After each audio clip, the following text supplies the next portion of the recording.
샬롬, 성경의 습관나무. 이번에는 에베소서를 산책하는 시간입니다. 에베소서는 바울 서신의 왕관이라고까지 불리는 책으로 바울 서신에서 로마서 다음으로 아주 풍부한 신학을 담고 있는 서신이라고 할 수 있습니다. 또한 주 60년경에 로마의 옥중에서 에베소 교회에 보낸 서신으로 바울 서신 중에서 옥중 서신으로 불립니다. 먼저 바울과 에베소의 관계를 살펴보겠습니다.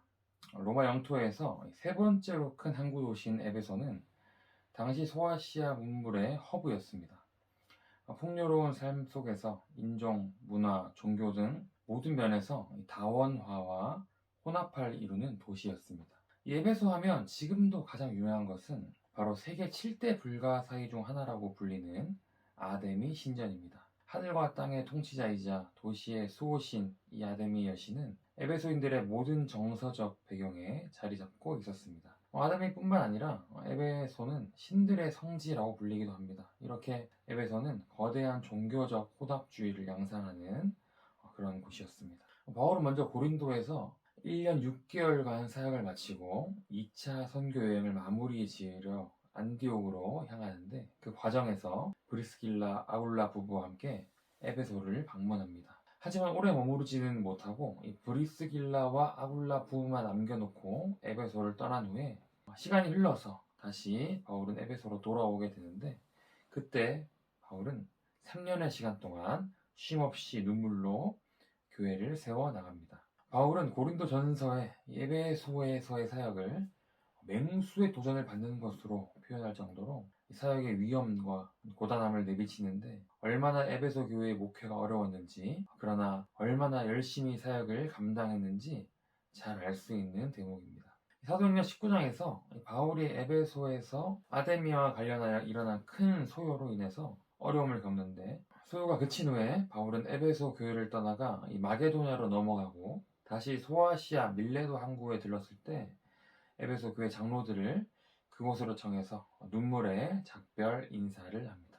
에베소서는 1장 1절과 3장 1절에 기록된 대로 바울이 기록했습니다. 하지만 그 수신자들에 대해서는 과연 이 편지가 에베소 교회에만 보낸 것인가? 라는 논란이 있습니다. 어떤 학자는 에베소서가 에베소 교회만이 아니라 이 여러 교회의 회람용으로 여러 지역의 교회들에게도 쓴 회람용 서신이다라고 추정하기도 합니다. 하지만 권위 있는 사본들이 그 표현이 없는 독법을 취하기 때문에 이 문제의 진실은 여전히 확실하진 않지만 에베소 교회의 성도들에게 쓴 편지라고 여기고 있습니다. 에베소서는 바울의 편지들 중에 가장 교회의 정황을 읽어낼 만한 특별한 이슈가 드러나 있지 않은 편지입니다. 그렇기 때문에 내용이 일반적이고 공적이어서 이 기록 목적 또한 그렇다고 할 수 있습니다. 하나님의 창세전의 그 경륜에서부터 교회의 신비와 충만, 그리고 신학 윤리 등 대단히 우주적이고 광대한 내용을 가르치고 교훈합니다. 또한 에베소서 맥락에서 유추할 수 있는 분명한 사실 한 가지는 바울이 예수 안에 들어와 변화된 성도들의 새로운 정체성과 그에 걸맞은 삶에 무척 열의가 있다는 점입니다.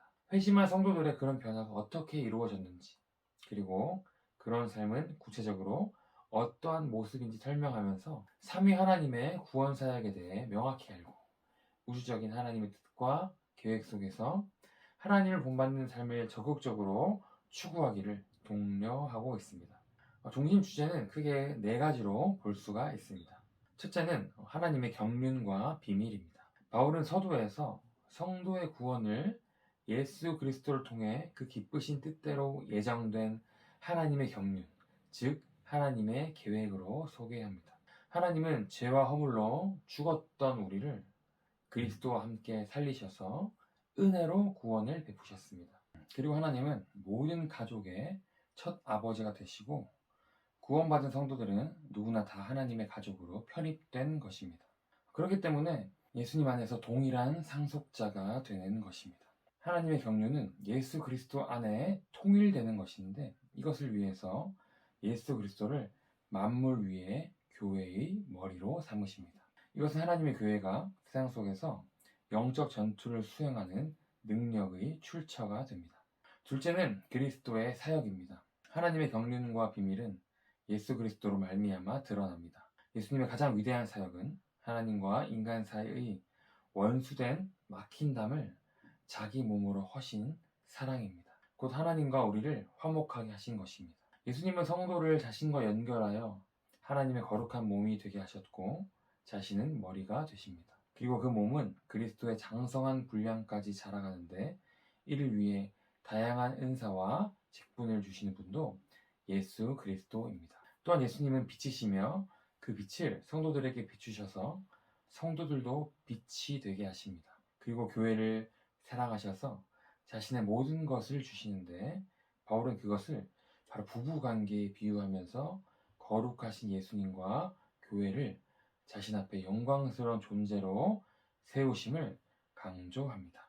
세 번째는 바로 성령의 사역입니다. 바울은 구원받은 성도는 예수 안에서 성령의 인치심을 받았다라고 선포합니다. 성령은 성도들이 하나님의 신비와 그 영광의 풍성함을 알게 하십니다. 그리고 예수님으로 말미암아 하나님과 화목하게 된 성도들은 성령을 통해서 하나님 아버지께 담대히 나아갈 수 있습니다. 예수님이 머리 대신 몸된 교회는 한 성령으로 온전한 몸이 되는 것입니다. 그러므로 악한 행실을 버리고 빛 가운데서 성령의 열매를 맺는 삶을 살아야 함을 말하는데, 특별히 사도 바울은 전신갑주를 소개하면서 영적 전투를 이기는 공격 무기로 바로 성령의 검을 언급합니다. 네 번째는 바로 교회입니다. 이 에베소서만큼 교회를 웅장하고 장엄하게 표현한 곳도 없을 것입니다. 사도 바울은 교회를 그리스도 안에서 하늘의 모든 신령한 복을 품은 존재라고 정의합니다. 예수 안에서 복음을 믿고 구원을 얻어서 성령의 인치심을 받은 성령의 공동체가 바로 교회다라고 설명합니다. 비록 지금은 완성된 것이 아니지만 그것을 향해서 자라가면서 온전해지는 교회는 장차 부활의 영광 속에서 예수님과 함께 하늘에 앉을 것임을 말합니다. 그리고 더 이상 원수가 아니라 그리스도 안에서 연합된 한 몸이며 거룩한 성전이며 그 안에 뿌리를 내리는 나무이고 하나님의 사랑받는 자녀라고 선언합니다.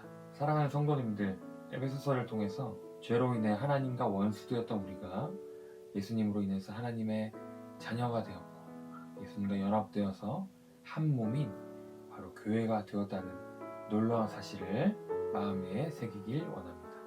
그리고 예수님과 연합된 그 삶을 통해서 하나님께 영광 돌릴 뿐만 아니라 지체된 성도 간에도 더욱더 사랑으로 하나 되어서 악한 세상에서 능히 영적 전투에서 승리하는 삶을 살아가는 우리가 되길 원합니다. 성령의 능력 안에서 더욱더 하나님께로 자라나고 담대히 나아가는 모든 성도님들의 삶이 되길 주님의 이름으로 축복합니다.